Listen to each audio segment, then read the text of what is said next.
Assalamualaikum warahmatullahi wabarakatuh. Perkenalkan nama saya Jaya Ramadhani dengan NPM 23 100 258 dari Prodi Sistem Informasi.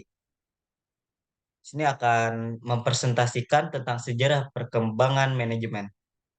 Sejarah perkembangan manajemen, perkembangan teori manajemen terjadi saat ini adalah sangatlah pesat. Oleh karena itu, kita harus mempelajari tentang manajemen mengenai sasaran dan bagaimana proses perkembangan teori-teori manajemen dan prinsip-prinsip manajemen itu sendiri ada terdapat aliran-aliran pemikir tentang manajemen.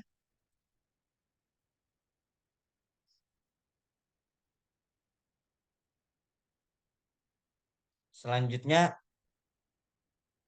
yaitu manajemen.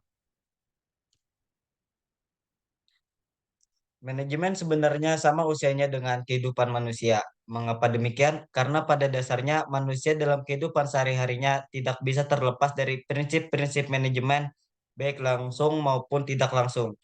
Baik disadari ataupun tidak disadari, ilmu manajemen ilmiah timbul pada sekitar awal abad ke-20 di benua Eropa Barat dan Amerika, di mana di negara-negara tersebut sedang dilanda revolusi yang terkenal dengan nama revolusi industri, yaitu perubahan-perubahan dalam pengelolaan produksi yang efektif dan efisien. Hal ini dikarenakan masyarakat sudah semakin maju dan kebutuhan manusia sudah semakin banyak dan beragam beragam jenisnya. Sekarang timbul suatu pernyataan, siapa sajakah sebenarnya yang memakai manajemen? Apakah hanya digunakan di perusahaan saja atau apakah di pemerintahan saja? Manajemen diperlukan dalam segala bidang, bentuk dan organisasi serta tipe kegiatan, di mana orang-orang saling bekerja sama untuk mencapai suatu tujuan yang telah ditetapkan. Kata manajemen berasal dari bahasa Prancis kuno yaitu manajemen yang memiliki arti seni melaksanakan dan mengatur. Manajemen belum memiliki definisi yang mapan dan diterima secara universal. Mary Baker Follen misalnya mendefinisikan manajemen sebagai seni menyelesaikan pekerjaan melalui orang lain. Definisi ini berarti bahwa seorang manajer bertugas mengatur dan mengarahkan orang lain untuk mencapai tujuan organisasi.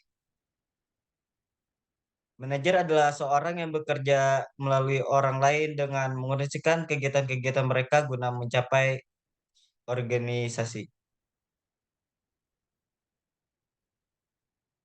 Selanjutnya sejarah perkembangan manajemen, yaitu ada aliran klasik yang akan dibagi menjadi dua, yaitu aliran ilmiah dan teori organisasi. Yang kedua aliran hubungan manusiawi sering disebut aliran neoklasik.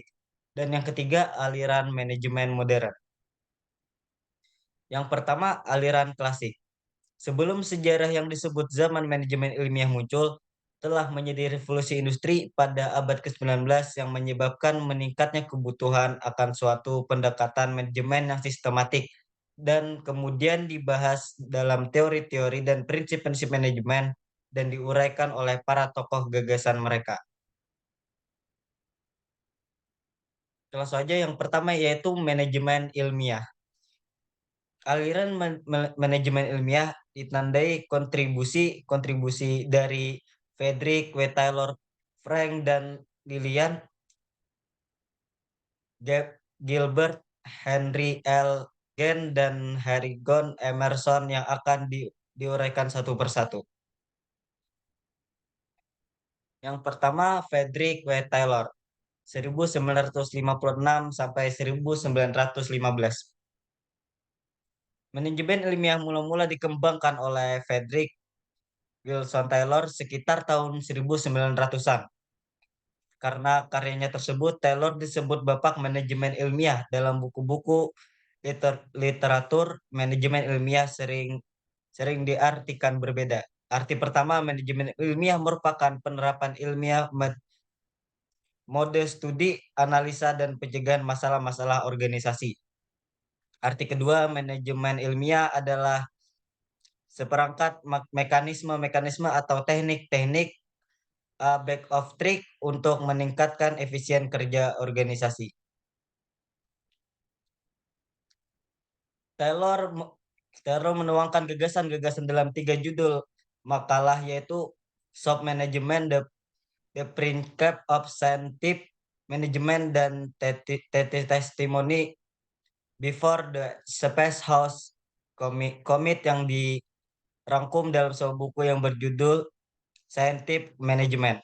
Taylor memberikan prinsip-prinsip dasar dalam menerapkan pendekatan pada manajemen, yaitu pengembangan metode-metode ilmiah dalam manajemen agar sebagai contoh metode yang paling baik untuk melaksanakan setiap pekerjaan dapat ditentukan. Selanjutnya, seleksi ilmiah untuk karyawan agar tetap karyawan dapat memberikan tanggung jawab atas suatu tugas sesuai dengan kemampuan. Yang ketiga, pendidikan dan pengembangan ilmiah para karyawan. Dan yang keempat, kerjasama yang baik antara manajemen dan tenaga kerja. Terus yang kedua, Frank Lillian Gilbert, yaitu 1868 sampai 1924 dan 1878 sampai 1972. Kontributor utama dalam aliran ini adalah pasangan suami istri Frank Banker dan Lillian Gilbert. Dalam aliran ini, Frank lebih cenderung terhadap masalah yang sangat efisien, terutama untuk menemukan cara terbaik untuk mengerjakan suatu tugas. Sedangkan istrinya Lillian Gilbert lebih tertarik pada aspek-aspek manusia dalam bekerja seperti seleksi-seleksi, penempatan, dan latihan personalia. Dia menuangkan gagasan dalam buku yang berjudul The Psychology of Management.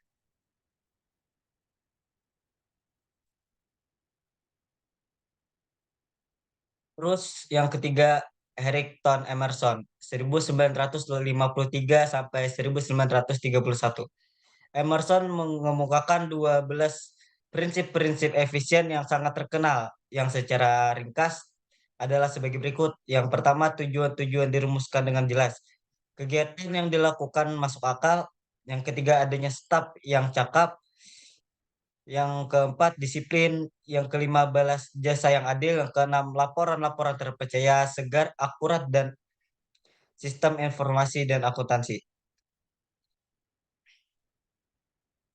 Yang ketujuh, pemberian perintah perencanaan dan pengurusan kerja. Yang kedelapan, adanya standar-standar dan schedule-schedule metode, metode dan waktu setiap kegiatan. Yang kesembilan, kondisi yang distandarisasi. Yang kesepuluh, operasi yang distandarisasi.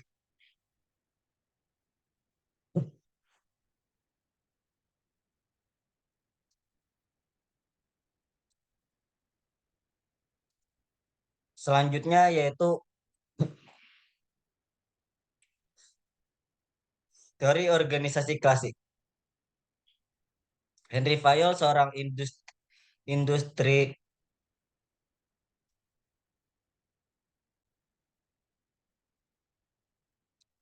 Henry Fayol, seorang industriasi Prancis mengukakan teori dan teknik-teknik administrasi sebagai pedoman bagi pengelolaan organisasi-organisasi yang kompleks dalam bukunya yang terkenal.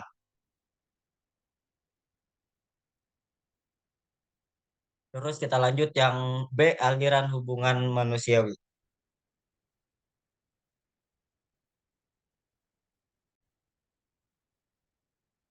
B, aliran hubungan manusiawi. Aliran hubungan manusiawi atau perilaku manusia atau neoklasik muncul karena ketidakpuasan bahwa yang dikemukakan pendekatan klasik tidak sepenuhnya menghasilkan efisien produksi dan keharmonisan kerja. Para manajer masih menghadapi kesulitan-kesulitan dan frustasi karena karyawan tidak selalu mengikuti pola-pola perilaku yang rasional. Ada beberapa ahli yang mencoba melengkapi teori organisasi klasik dengan pandangan sosiologi dan psikolog, yaitu Hugo Mustarberg, 1963 sampai 1916. Dia sebagai pencetus psikolog industri sehingga Hugo Mustarberg disebut Bapak Psikolog Industri. Dalam bukunya Psikolog and Industry Efisiensi, dia menguraikan tentang peralatan psikolog untuk mencapai tujuan. Terus yang terakhir aliran manajemen modern. Masa manajemen modern berkembang melalui dua jalur yang berbeda. Jalur pertama merupakan pengembangan dan aliran hubungan manusiawi yang dikenal sebagai perilaku organisasi dan yang lain dibangun atas dasar manajemen ilmiah.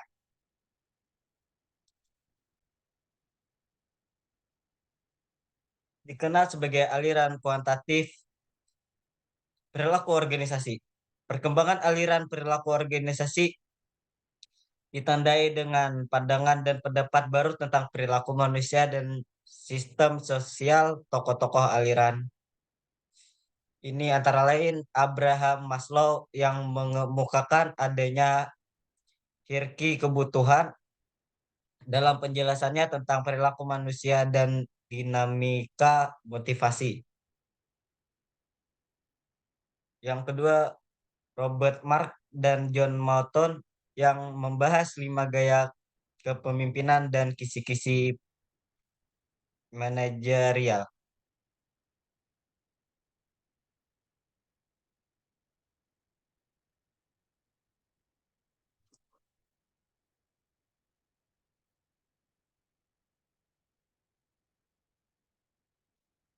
Terus yang selanjutnya adalah organisasi perilaku organisasi.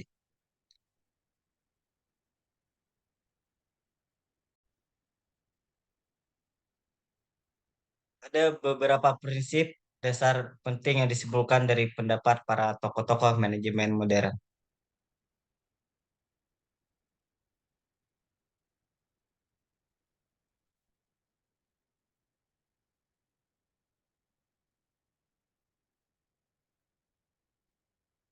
Pendapat para tokoh-tokoh manajemen modern. Ada beberapa prinsip dasar penting yang disimpulkan dari pendapat para tokoh-tokoh manajemen modern, yaitu sebagai berikut. Yang pertama, manajemen tidak dapat dipandang sebagai suatu teknik secara ketat atau peranan prosedur prinsip. Yang kedua, manajemen harus sistematik dan pendekatan yang digunakan harus dengan pertimbangan secara hati-hati. Yang ketiga, organisasi sebagai keseluruhan dan pendekatan manajer individual untuk pengawas sesuai dengan situasi. Yang keempat, pendekatan motivasional yang menghasilkan komitmen pekerja terhadap tujuan organisasi sangat dibutuhkan.